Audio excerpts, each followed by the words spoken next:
call. Yankees score 4 in the ninth to win last night. Here's John Sterling on WAFAN radio. Swung on and hit in the air to deep right center. That ball is high. It is far. It is gone to tie the game. It is a 3-run home run for Aaron Hicks. And the 3-0. Line hard deep to left field. Base hit. Trevino rounds third. He's coming home. Trevino scores. Ball game over. Yankees win. The Yankees win. And they do it over and over. That was Judge's second walk-off hit of the year, but he's chasing a much bigger number. The Yankee star is on pace to hit 63 homers this season. That, of course, would break the franchise record of 61 set by Roger Maris in 1961. All right, let's go to the NFL. Let's run the hurry up. Jeremy, let's start with Jimmy Garoppolo. Ryan, let's do it. Here's what I'm hearing about Garoppolo's timeline from his shoulder surgery. He is supposed to meet with his doctor really any moment now, sometime late this week. Once that happens, he expects to be cleared to throw a football sometime in the next 1 to 2 weeks. So once he does that, his trade market should heat up. Teams have essentially just been waiting for him to be able to throw a football past the physical. Seattle's been looking around on this, and so has Carolina. So that should heat up before training camp. And then if we switch to another quarterback, huge name is Baker Mayfield. We've all been waiting for this one. Here's what I'm hearing about Seattle. They've done their homework on Baker Mayfield. They have had some interest. They've done a lot of film work to see how he would fit in their offensive system. But a lot of that interest has been predicated on him being released. They've been sort of waiting for that. If he's released, then he could be had on the cheap. They could sign him outright without giving up a draft pick. If they trade for him, it would have to be a heck of a deal for Seattle. That's been the line of thinking. Carolina still looms large here. They've been involved with the Mayfield sweepstakes for the better part of 3 months, dating back to the draft. So a lot of people I talk to around the league expect Carolina to be his landing spot. Okay, so everybody's still kicking the tires on Baker Mayfield. We'll see what happens there. Meanwhile, Cowboys linebacker Micah Parsons, and he had a rookie season for the ages. He recorded 30 quarterback hits, 20 tackles for loss, 13 sacks, named Defensive Player of the Year. But Parsons is not resting on his laurels as he enters year number 2. Look at this. When he was asked about his sack goal for this season, Parsons told CBS Sports, 15's like the minimum. 15's what I want to hit, but definitely 23 is that goal to break the record.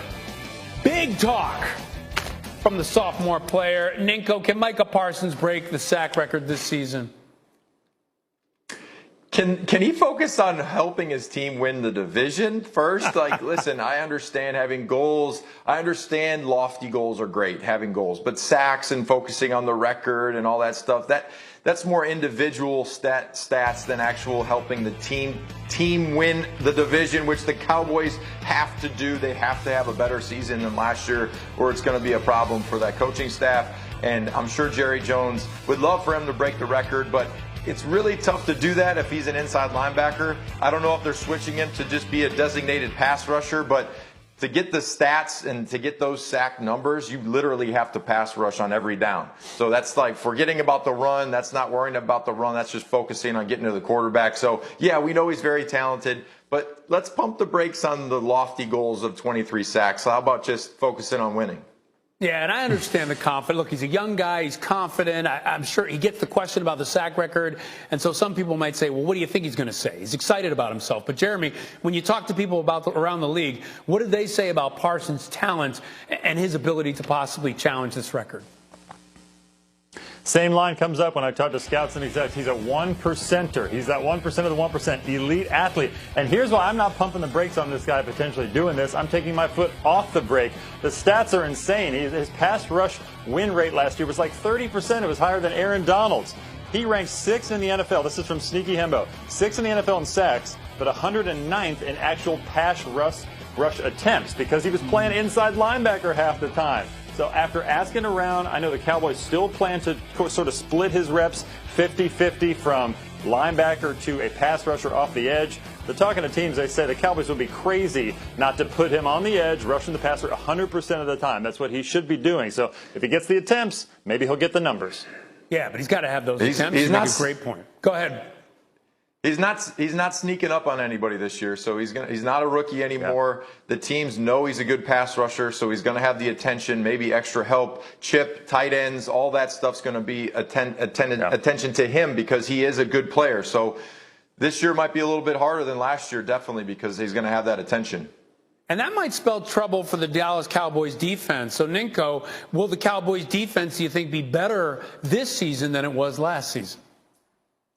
Well, they should be. I mean, listen, they have the talent, they have the coaching. So with that, now it just comes down to coming together as a team and building that chemistry, and now everyone understanding where you're supposed to be, what your assignments are. And listen, the best teams, the best defenses, they work as a unit. So if they can come together and use that talent that they do have talent. They have a ton of it. So come together as a team, build on last year, build on your roster, build on that chemistry, and they should be better than last year.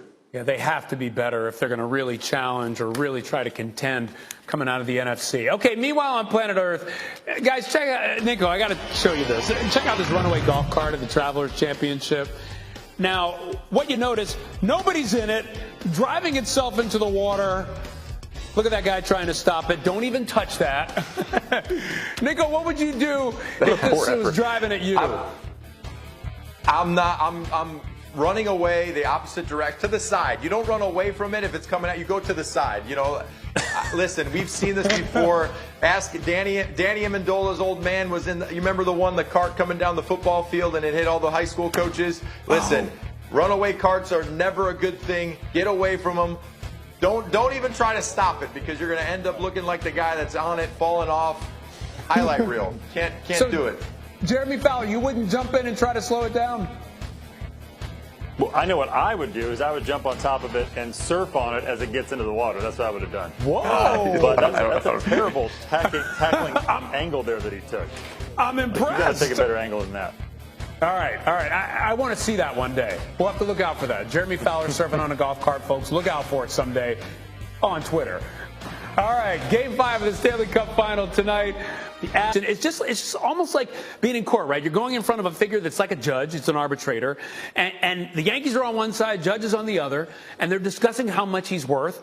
And so on the heels of that walk-off, I have to ask, why is today such a monumental day in the relationship between Judge and the Yankees? Because in theory, it's another opportunity for the two sides to work out a long-term deal that would keep Judge with the Yankees, but there's no indication that that's going to happen. Now, typically, arbitration hearings are held in February, but because of the owner's lockout, it's being held during the course of the season, and this is something really important to remember. For the sake of this arbitration hearing, both sides have to not even pay attention to what's happened in 2022. All the information is going to be based on what Aaron Judge has accomplished and done before 2022. That walk-off hit last night, that didn't count. The 27 homers this year, that doesn't count. So we'll see where this goes. But certainly if you're Aaron Judge, you're walking into that hearing, or you're sitting in front of a Zoom call actually at noon today, wearing a suit jacket, feeling good about the season you're having. But I think it's such a fascinating situation because essentially the Yankees have to get in there and talk about how he wasn't that great and doesn't deserve this kind of money for last year's performance, and Judge is hearing all of that. And, of course, he bet on himself turning down a $200 million contract before the season began. How much more money has he made for himself, in your opinion, over the last 3 months? Yeah, I think the contract that he gets in the upcoming offseason in free agency is going to start with the number 3. Look, he and the Yankees were not close in the negotiations that broke apart in early April. The Yankees were talking about paying him annually more than players like Mookie Betts, Giancarlo Stanton, Bryce Harper. Judge's camp was looking for a deal in the Mike Trout level, about $36 million. And the old saying in baseball goes, all it takes is one inspired owner. And I think some owner is going to step up. Look at Aaron Judge as being one of the biggest names in the sport, one of the biggest names in professional sports, and said, you know what, I'm going to pay that guy. Wow, there's an owner named Steve. I think he's in the New York area. Maybe he could be among those people. We'll have to see. Buster, though, we can't let you go before asking you to bet the family farm, because we like for people to bet things and put up their farms. So here we go. Aaron Judge. Will he be a Yankee next season, Buster? No, I don't think he will be. I would bet on the other 29 teams, one of those owners to be inspired. The Yankees will be clinical in their offer, and there will be an owner who will say, I want that guy to be the anchor of my franchise going forward. Oh, boy. Yankees fans' heads just exploded. Okay, I'm setting the over-under at 59.5 home runs for Judge. That's what I'm doing. What are you taking? And he's on pace today, Ryan, to hit 62 if he continues on the current trajectory. I'm going to go under because I think in this world of analytics in baseball in 2022, other teams will say, we're not going to pitch to him. We're going to give him the Barry Bonds treatment. Wow. If he stays healthy, I say over. Lastly, which team is the biggest threat to the Yankees winning the World Series? The Atlanta Braves, the defending champions, who are quietly putting all parts of their team together. It's the best rotation they've had in the last 5 years. Ronald Acuna Jr. is working his way back from that knee injury. And we know that Alex Anthopoulos, their general manager, will be aggressive before the trade deadline, getting the pieces they need to try to be the first team since the 98 to 2000 Yankees to go back-to-back. Oh, boy, you never count out those Braves. Buster Olney, great job this morning, my friend. Take care. All right, coming up, Arch Manning was the biggest fish in 2023 college football recruiting class. So how did the Texas Longhorns hook the latest star from football's first family? And James Harden, guess what? He can opt into a huge payday next week. But is that the best thing for the Sixers? I need a